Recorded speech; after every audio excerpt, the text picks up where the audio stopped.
Good morning or afternoon, depending on where you're watching from. All right. How's everybody doing today? Back for another DTF Superstore live stream from my office with my epic background. The more I look at it, the more I'm definitely enjoying it.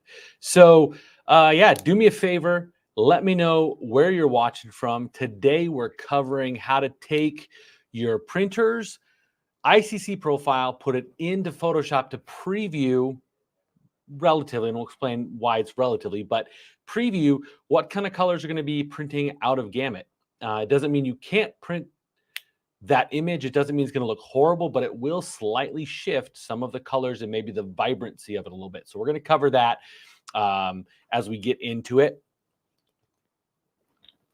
So yeah, do me a favor, let me know where you're watching from, whether you're on Instagram, YouTube, Facebook. I just realized I didn't reshare it to the group, but that's okay. Actually, yeah. If somebody's watching and they're an admin on the DTF group, do me a favor and share this into there. All right. Yeah, so if you got questions, let me know. Been busy here at DTF Superstore. You guys know we just released or launched our Roadrunner 2, which is a 4-head i3200 printer. I just got done profiling it, or did an initial profile of it, not officially done with it yet.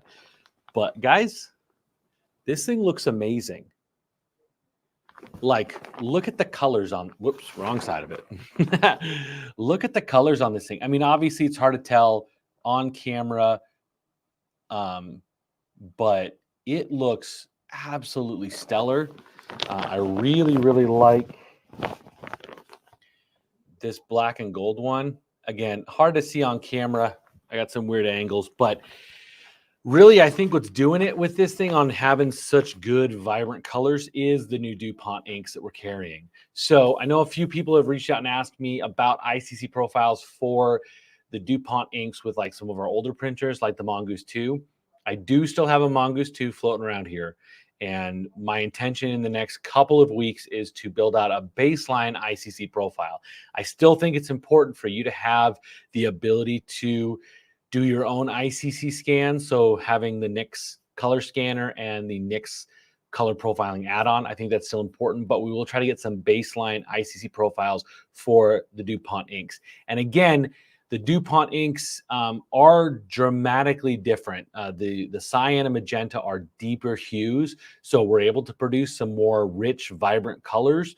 But it's gonna throw off the ICC profile from maybe if you're using our Super CMYK or the wide format CMYK. So it will look different. So don't just stick it in your machine and think it's going to look perfect. Now, I will say, in all the testing we've been doing with the DuPont ink, and we've tested it in the Roadrunner 2, we've tested it in the Mongoose 2, which is the older 2-head printer. We've also tested it in the Uno, which if you go to our website right now, you're going to see that we have a couple new printers that are available. We've been testing it in our new Uno. It's a single printhead XP600 printer. It's about 14-inch wide print area. You know what? Let's pull it up. Let me grab another window and let me show you guys that new printer.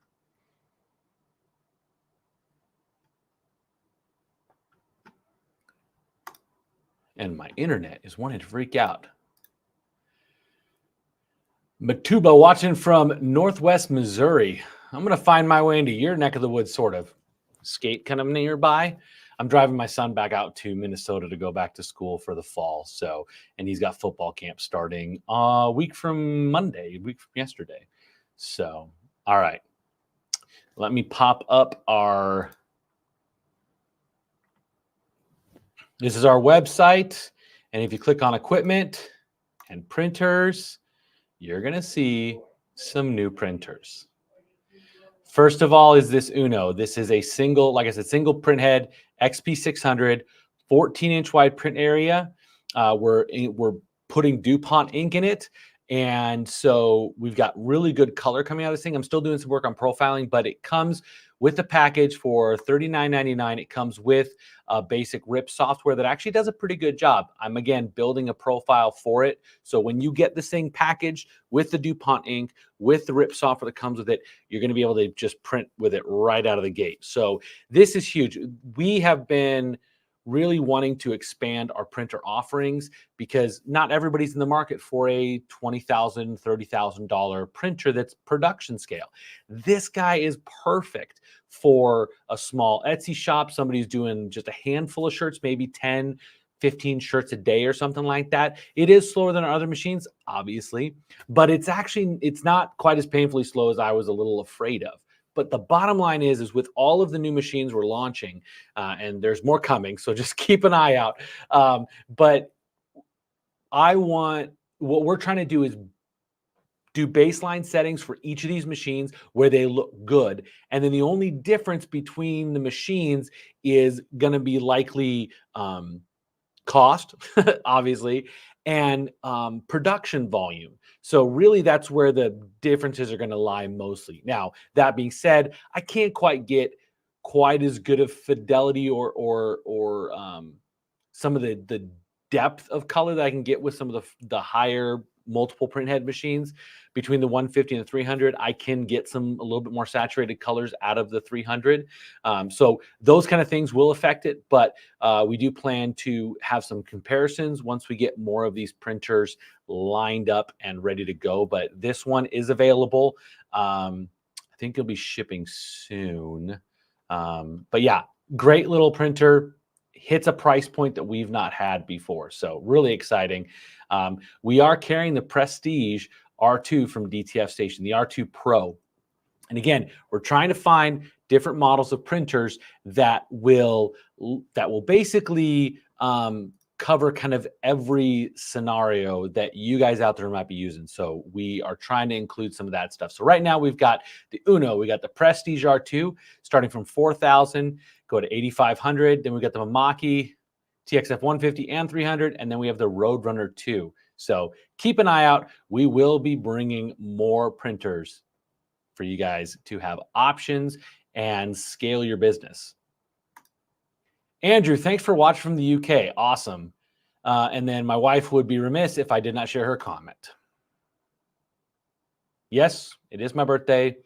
Do me a favor, spam the chat with some birthday emojis or little thumbs up. Let's go. Let's have some fun. Thanks, honey. Appreciate it. Gerald, what's happening? Hey, Gerald, are you entering the DTF, the shirt printing contest again? There's DTFprinting.com is doing another t-shirt printing contest at Printing United. So in Vegas, I'm one of the judges again. Excited about that. No, I cannot be bribed. But yeah, Gerald, let me know if you're doing that one again, or if you won the first one, so why do it again? Oh, bummer, missed the deadline. Well, you can still say you won the first one ever. So, all right, let's get into what we're actually here for today, which is how to take your printer's ICC profile and put it into Photoshop so you can test what colors might be printing out of Gamut. If you're not familiar, RGB to CMYK, there's a little bit of a difference in the color, and a lot of it comes down to luminosity because RGB is an additive. What you're looking at me right now with is RGB colors. So as we add, like if you want to get the white of that shirt, you add the red, green, and blue together, and when it's 100%, you get white. You make all those zeros, so no red, green, blue, that you get the black. CMYK is the exact opposite. So you add cyan, magenta, yellow together, and they give you black.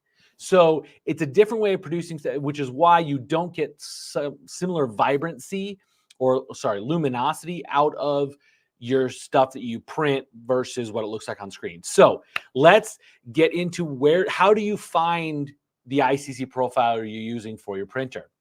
So let's go, and I'm going to hop over my PC.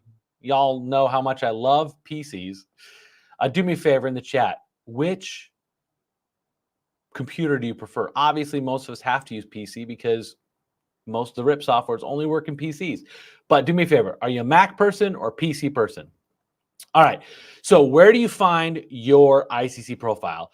Every RIP software is going to be slightly different with how they store it, but since the majority, almost all of our printers are paired with Digital Factory, I'm going to show you how to find that. So basically, you need to navigate to the C drive, and you're going to have a folder that says Digital Factory V11, V10, something like that. But find that folder that's in the C drive that houses your Digital Factory. Double click on that. And then there's a whole bunch of different random things in here. But guess what? It's found in the folder labeled RIP right there. And then you're going to click on System.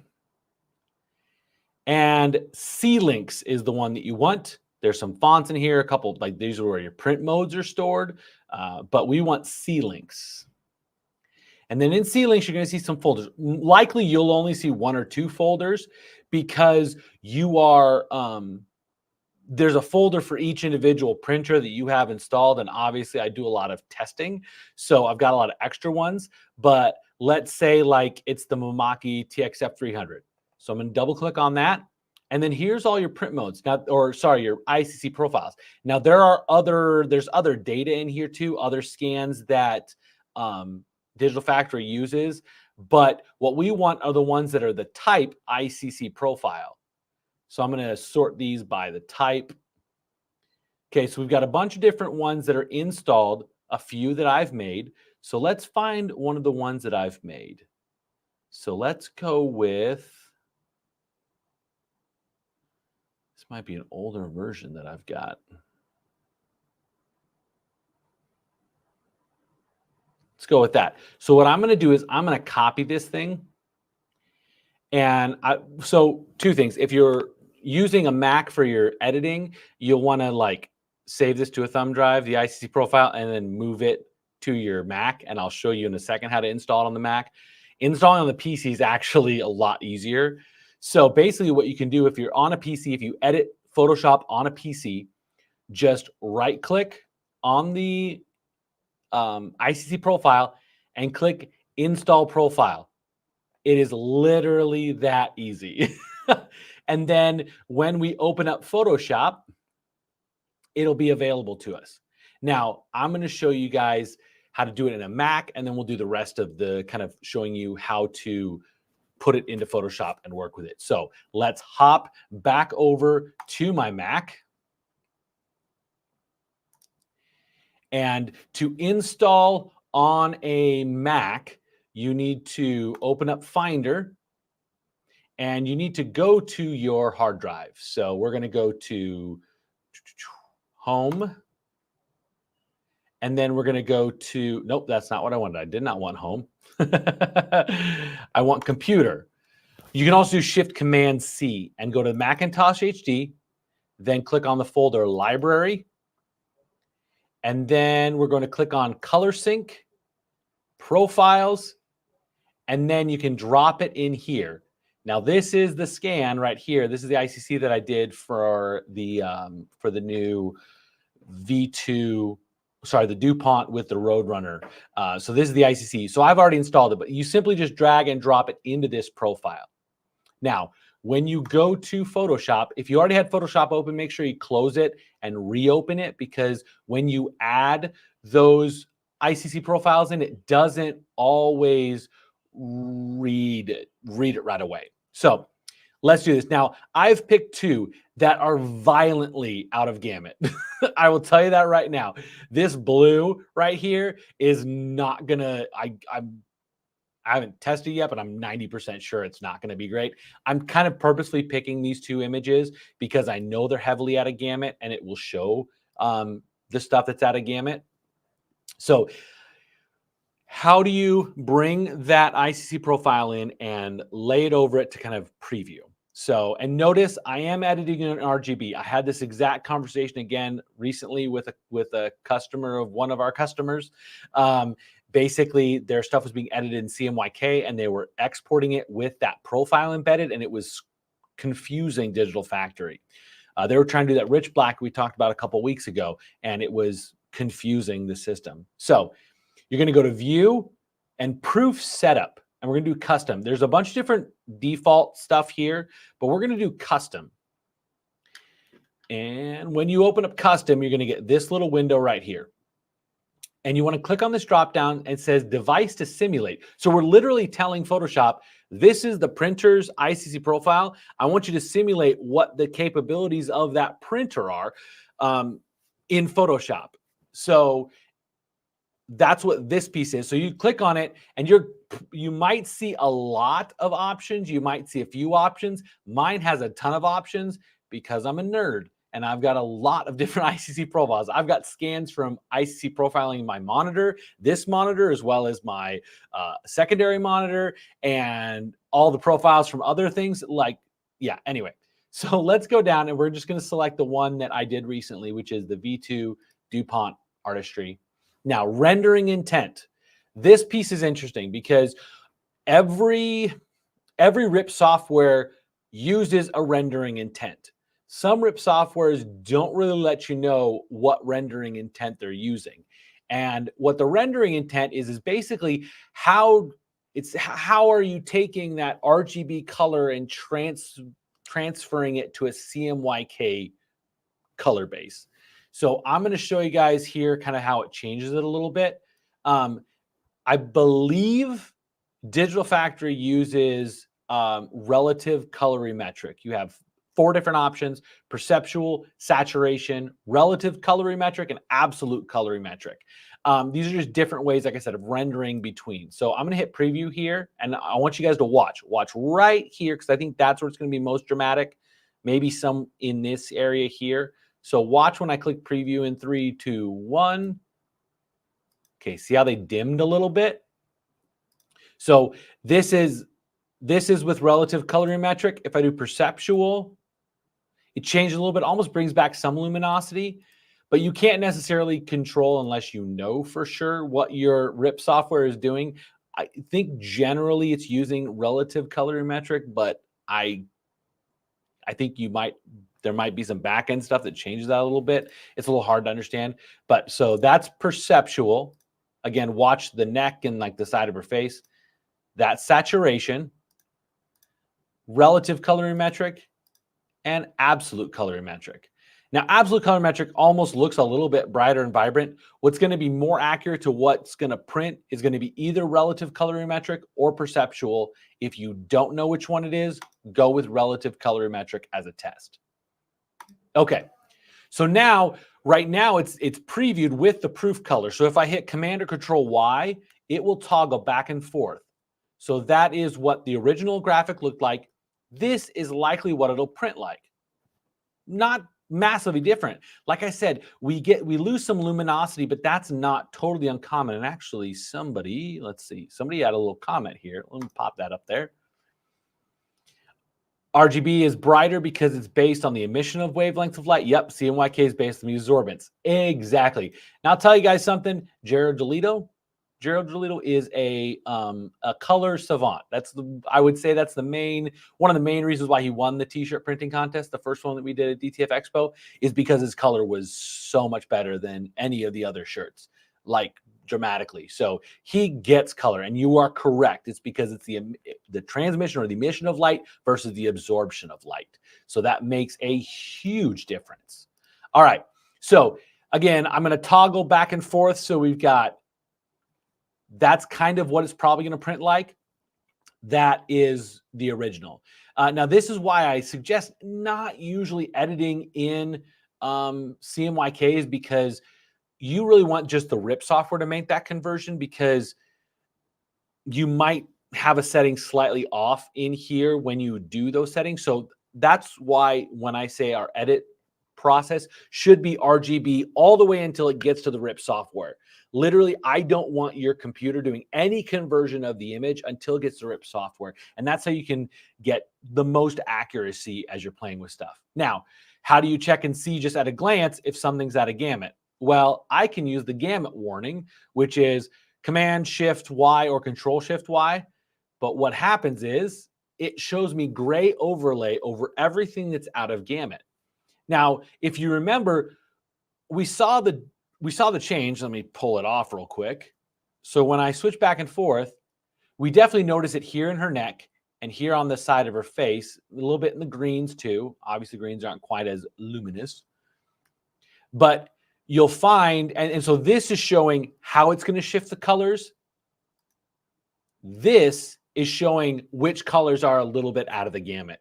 And obviously, even though there's a lot of stuff in this image that's out of gamut, it's not shifting all of it dramatically. A lot of it's like minor shifts. So there are times I put images in and I do the toggle back and forth, and it's very, very subtle difference, even though there's a lot that's maybe outside of the gamut necessarily. Let's do it on this one. So let's go Y. So those are our differences. So this is going to be no ICC profile. So this is the original. That's what it's going to print like. So you notice it just dims it slightly. And if I put on the gamut warning, that shows you quite a bit is out of gamut on this thing. Again, I purposefully chose 2 images that I knew were going to be kind of funky and pretty wildly out of gamut.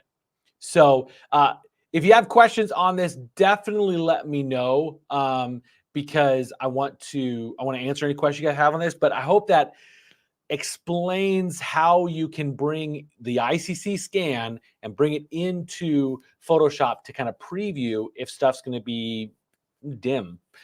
Actually, there was one graphic that I was working on. I was trying to make a new t-shirt for myself.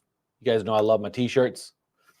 And I was like going for this like vaporwave vibe, which I love. I absolutely love this. But when I printed it, it was like really kind of a little bit lame. I'm going to show you guys why. That's why, like, the entire image was out of gamut. Obviously, when you're working with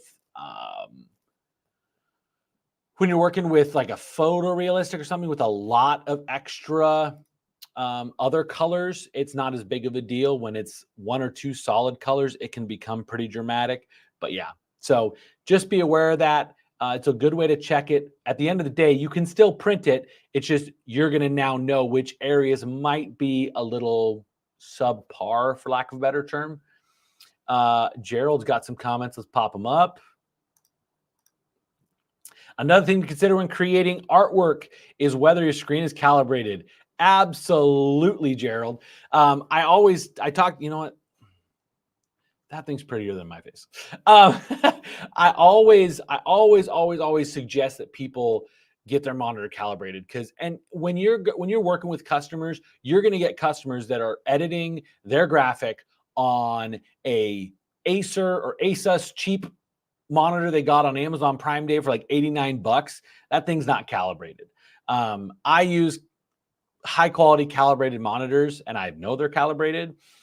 If you need something to calibrate it with, I know there's some relatively inexpensive screen calibrators, a Spider, I believe SPYDER, on Amazon. I'll put some links in the description of this afterwards that you guys can go see some of those things.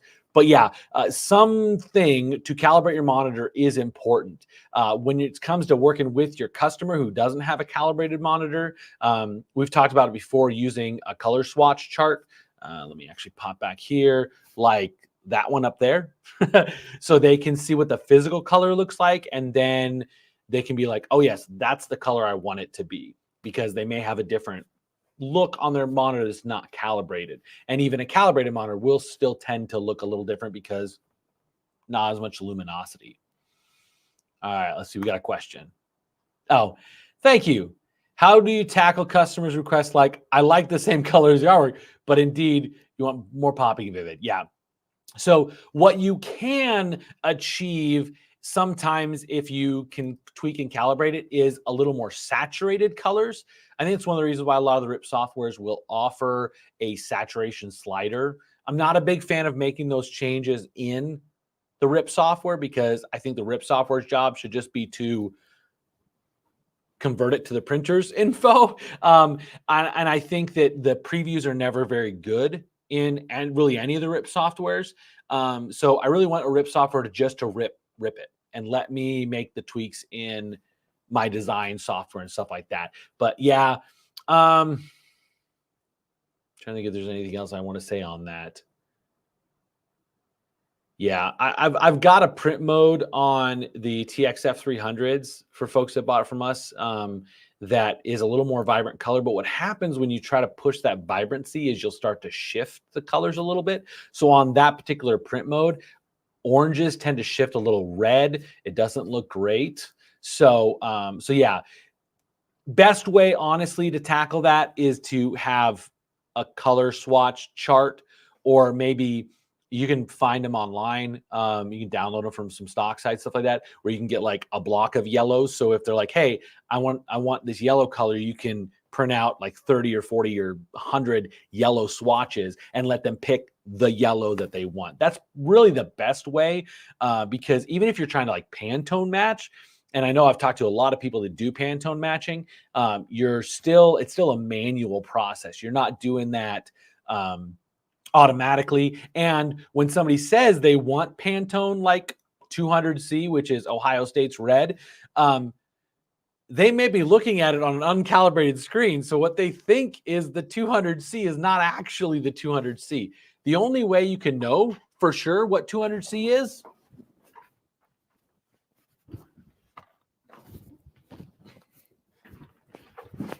to have one of these.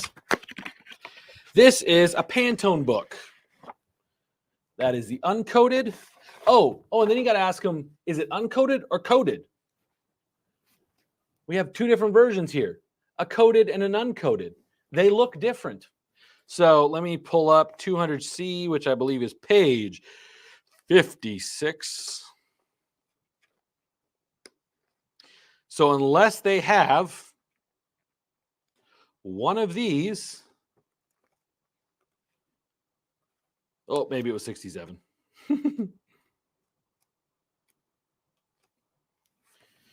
I was right, 65. 66. 67. 192. 206. I skipped it. But yeah, you have to, if they're giving you a Pantone color, you have to have this book. And I guarantee you, this is going to look different on your screen than it does in real life. The joy of color matching. It is crazy. All right, so we got some more comments. Let's pull those up. New to DTF is out of Gamut colors. Why some? Yes.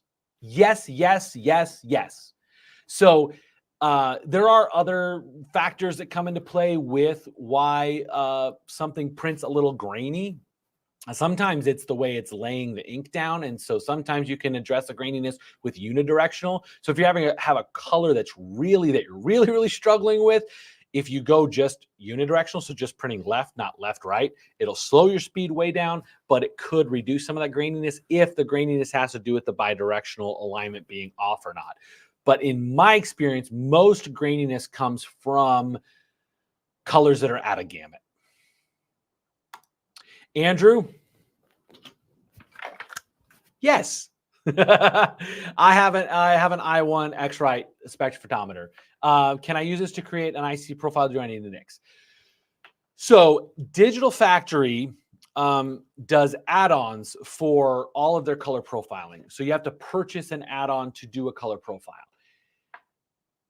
I believe you have to purchase the one for the X-Rite. Now, the X-Rite does also come with software to create your own color swatch charts. So you could technically use those to build it, because with the NICs, it only gives you one 8.5 by 11 sheet of swatches. I want to say it's like, if I do my math right, like 256 swatches or something like that. With the X-Rite and the NICs, you have to scan each individual one. It's like beep, next one beep, next one beep. With the X-Rite, I can produce for one of them, I did 1,500 swatches. I know Gerald did like 3,000 swatches.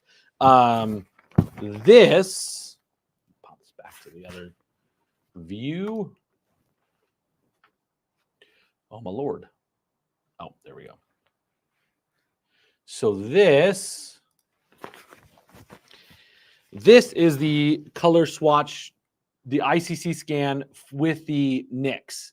So 8 long and 1, 2, 3, 4, 5, 6, 7, 8, 9, 10, 11. So, 88 swatches. So that's what's building its ICC profile off of. And that's really your only option. They don't give you an option to do more color swatches. With the X-Rite, you can get way more. I've got actually 5 shirts. I'll show you one of them.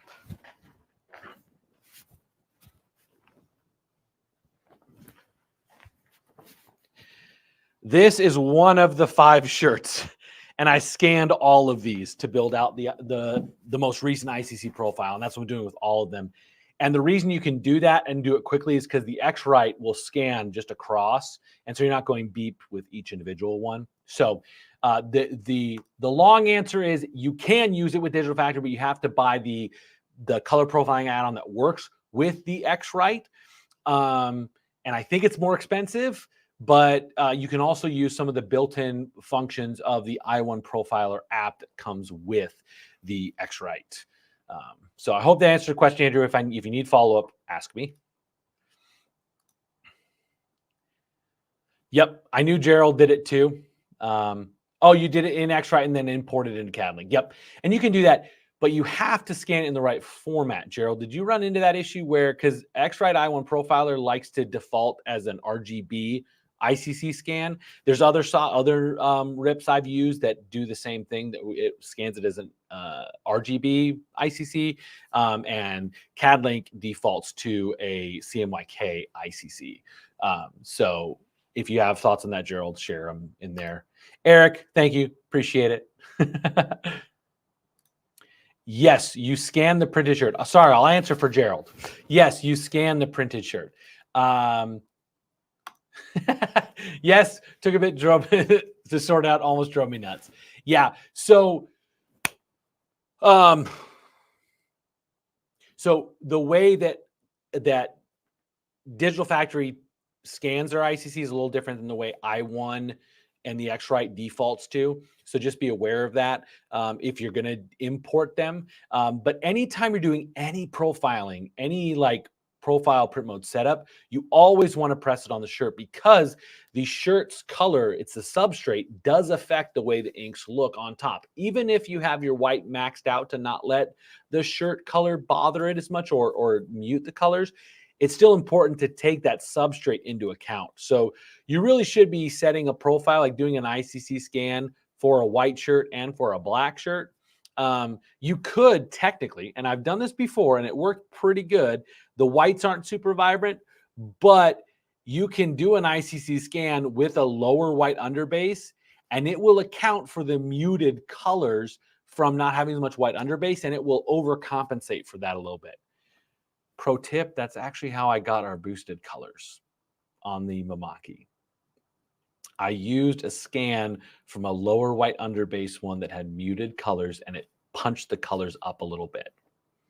Again, it threw it out of Gamut a little bit, but that's my little pro tip for you today, is that if you are trying to boost the colors a little bit overall to just get more vibrancy, put your underbase down a little bit so it mutes the colors a little bit, and run your scan, and then use that scan in your regular setup with the normal white underbase, and that will give you a little bit of a false boosted color. But if somebody's not concerned about accuracy, it's vibrant. It's pretty impressive. So Eric, I'm glad you asked.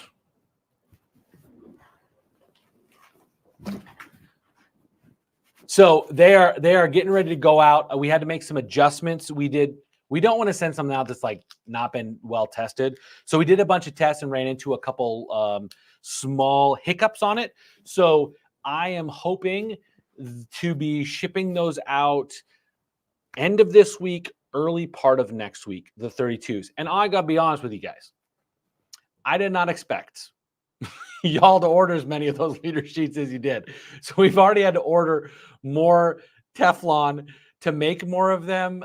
You guys are crazy. You ordered way more than I expected. I knew there was always like a little bit of a want and need for that, but good Lord, guys. So we're doing it. We're shipping them on first come, first serve. So basically the first people to order them are going to get them. But we are making more, and those should start shipping out. So Eric, yours is going to be one of the first ones. I think you were the first or second person to order it. So yours is going to be coming out hopefully later this week, early part of next week. And then we'll just keep them rolling. Bless you from Jamaica. Hey, I think you're the first person to be watching from Jamaica. Awesome. Thanks for jumping on the live stream. All right. If there's any other questions, please drop them in the chat. I'm happy to answer them. If there's not, I'll happily call it a day. Let's see. Let me think. Opportunities to come hang out. If you are in the New England area, we're going to be in Boston on August 22nd. Let me double check the calendar to make sure I don't say that wrong. Yes, August 22nd. If you go to our website, I believe it'll be the DTFday.com or DTFSuperstore.com/DTFday, I believe is what the website is for that. But yeah, DTF Day in Boston, or actually Hopkinton. So it's about an hour outside of Boston. So definitely come out and hang out.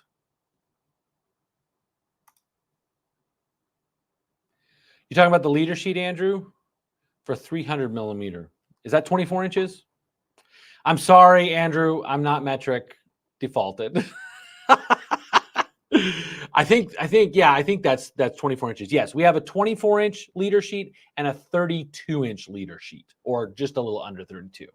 So we've got both those sizes. You can order it from our website. Because of how popular they've been, the 24s, I think I need to order even more Teflon than we have coming. So the more recent orders might be a hair delayed, but they're coming. We're doing it. But yeah, we've got 24-inch wide and 32-inch wide options. So, I really should learn my metric conversions quicker, but oh no, it's 12. Ooh. 30. Oh, yeah. 60 is 24, 80 is 32. Okay. Yeah, my bad. We don't have plans to do a 12-inch right now. We thought about doing maybe a 20-inch, but let me think about that, Andrew. Maybe I'll make a one-off for you. We'll see. I don't know if I have any 12-inch 12-inch wide. Oh, because you're using Prestige. Is that what you said earlier? Yeah, I think that's what you said earlier. Oh, you're using the Prestige R2 Pro. Since we're carrying that, we should probably make one wide enough. I'll get back to you on that. Drop me an email. That's my email. Drop me an email, and if we decide we're going to do that, I will let you know. So, all right, cool. Well, you guys are fantastic. Thanks for popping in. If you missed how to do the whole putting in the color gamut into your ICC profile so you can preview the results, just do me a favor and go back and watch this later. We do have all of these live streams are saved and you can watch them later. I'll also include some links to some of the stuff we talked about. I'll include a link to the X1, X-Rite I1 profiler. This one's the Photo Plus or the Pro 3 Plus. You don't need the Pro 3 Plus. This one has a lot larger aperture, which causes the scan sheet to be a lot bigger. So I think you can get away with just the i1 Pro 3. And a lot of them will the X-Rite ones will duplicate as both a monitor calibrator as well as a device calibrator, so printer calibrator. So yeah, there'll be a bunch of links. Bahrain, man, we got lots of first-time countries popping in today. And your weather's like mine is here. It's horribly hot. I tell you what, I know I've said it before on these live streams. I'm a big F1 fan, and that F1 race is always pretty fun in Bahrain. So, and I hope I'm saying that right. I'm saying it like the British guys because they're the only ones that ever talk about it. Let's see. All right. I'm using a Chinese World of Color i3200, so it works okay for me. Interested in learning to use IC profiles. Yeah. So I could talk all day about that machine. Not because I know it specifically, but because pretty much all the i3200s, they function pretty similarly and they use similar drivers. So, yeah, I've been, I think, way too much. And I've been thinking about courses we want to offer on our DTF University and stuff like that. And I think I probably need to build something out for color, maybe not a doctorate level, but maybe at least a high school diploma or an associate's degree in some color stuff. But yeah, ICC profiles make a big difference. Gerald has spent hours getting his dialed in.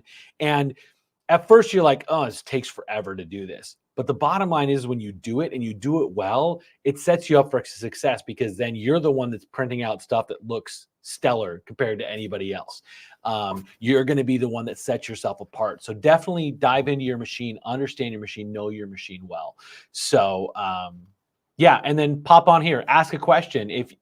Feel free, email me questions you guys have, because I'm always looking for stuff to cover, topics to cover that are going to help you guys out.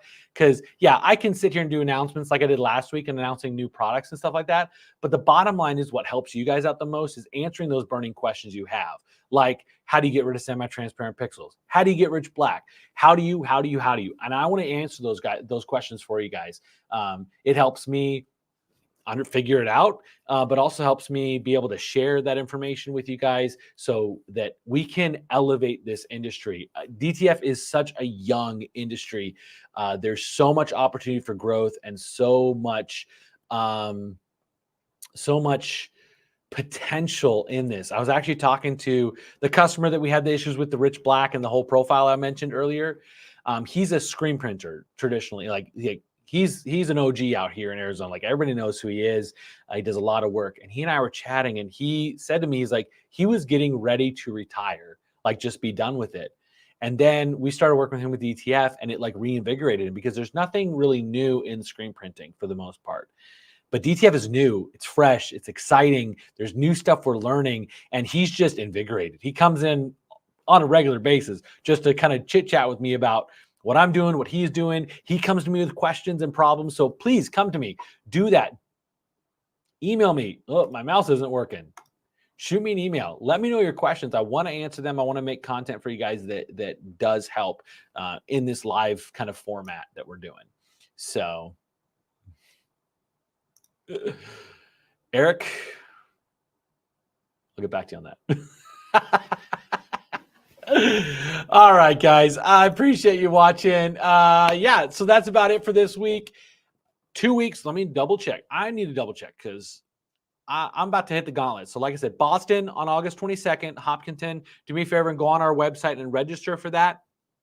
Then I will be at Printing United in Vegas the entire week of Printing United. So I'll be there on Sunday to judge the t-shirt printing contest, and then I'll be at our booth, and I'll probably be wandering around checking out the new cool stuff. Also, this is gonna be my first time at Printing United where there's more than just garment decorating. Oh, thank you. You know, guys, what would I do without my wife? Boot camps. I got a boot camp this week, and then we're doing the live stream boot camp in September on September 26th and 27th. Live stream boot camp. There is a little bit of like, people have questions about it. What's it going to be like? It is not going to be pre-recorded. There might be some like demos I pre-record, like showing something not working, or like banding or something like that. I'll probably have some pre-recorded demos, but it's going to be a live class where you can ask questions. I'm going to present on the topics. I want you guys to bring to that class your questions, your files that have issues. I'm going to, honestly, if you guys are in your shops taking the class, I'm going to want you to like take a camera over, and like, we're going to kind of do the best we can to like live troubleshoot stuff. So, and I don't want to call it boot camp online, because I do intend to build out an online version of the boot camp at some point. So thank you for reminding me to tell people that, Rachel. We will continue to do in-person boot camps. I will schedule one for October and November. I haven't scheduled them yet because, again, travel's kind of getting crazy. So Vegas at Printing United. The week after that, I'll be in New Jersey at Mamaki in New Jersey.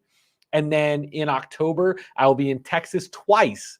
Once at Mamaki in Fort Worth, and then at the end of the month, I'll be at Impressions in Fort Worth, where I'm teaching 2 classes, one on halftoning and one on how to get a softer hand feel and some pressing tips and tricks. And you know what I'm going to share? I'm going to share the sandpaper shenanigans that we did on this live stream. So anyway, you guys, thank you again so much for watching. I say that, I try to wrap up, and then I get distracted with something else. So I'm going to call it a day. I know what I was looking at. I was going to verify. Yes, I'll be back on August 20th for another live stream. Hit me up with your questions so I can answer them, and we will see you guys later. Have a great week, guys. Bye.